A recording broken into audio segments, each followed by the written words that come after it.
quickly move on to the next point. Suez Canal and access to Indian market. What is Suez Canal? Suez Canal, it is a waterways, you could say कि a place in ocean, or it is related to waterways of transportation. Okay, so Suez Canal was earlier closed, and for Britishers it opened in 1869, which ultimately helped Britishers to transport their good to India, and you could say कि import the goods to India, finished products to India, and export the raw material to Britain back very easy, or you could say कि very low cost. At very low cost, these people, these Britishers had to pay a very less amount to take away and bring back the goods. Okay, so Suez Canal helped India, you could say Britishers a lot, and it ultimately helped the Britishers to reduce the transportation cost.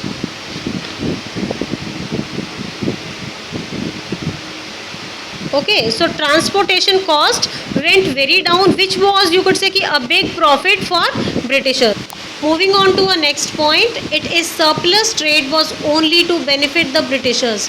What do you mean by surplus, children? Surplus means when we are having, you could say कि India was rich in having raw material like jute, cotton, all these things. Silk industry was highly developed. This handicraft industry was good developed over here. So raw material, whatever Britishers demanded from India, so it was available in more quantity, which Britishers demanded for making the finished goods. So after fulfilling the demand of Britain for raw material, whatever material was left, it was termed as surplus. So when you could say कि export, India exported raw material, when exports are more than imports, we are not importing any raw material from any country, but we were exporting the raw material.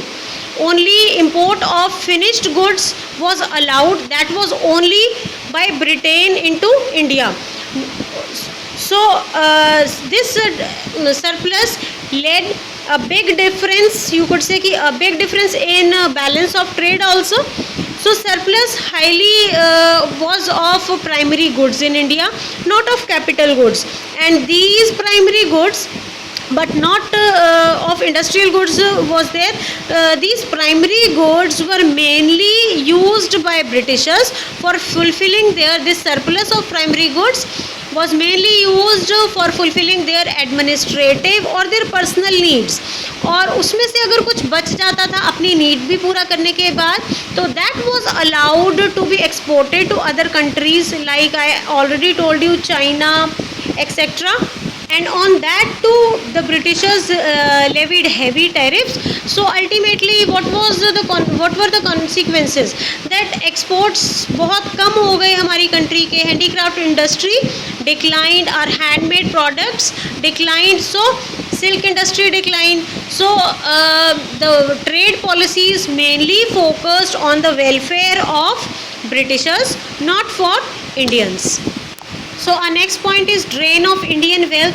Drain means, you could say कि to take away, or you could say कि use in maximum quantity. So whatever primary goods were left, which were in the form of surplus, those were used by the Britishers to fulfill their war needs, or because they were every time, you could say कि they were on every second they were in a fear that Indians could revolt against them, against that British rule.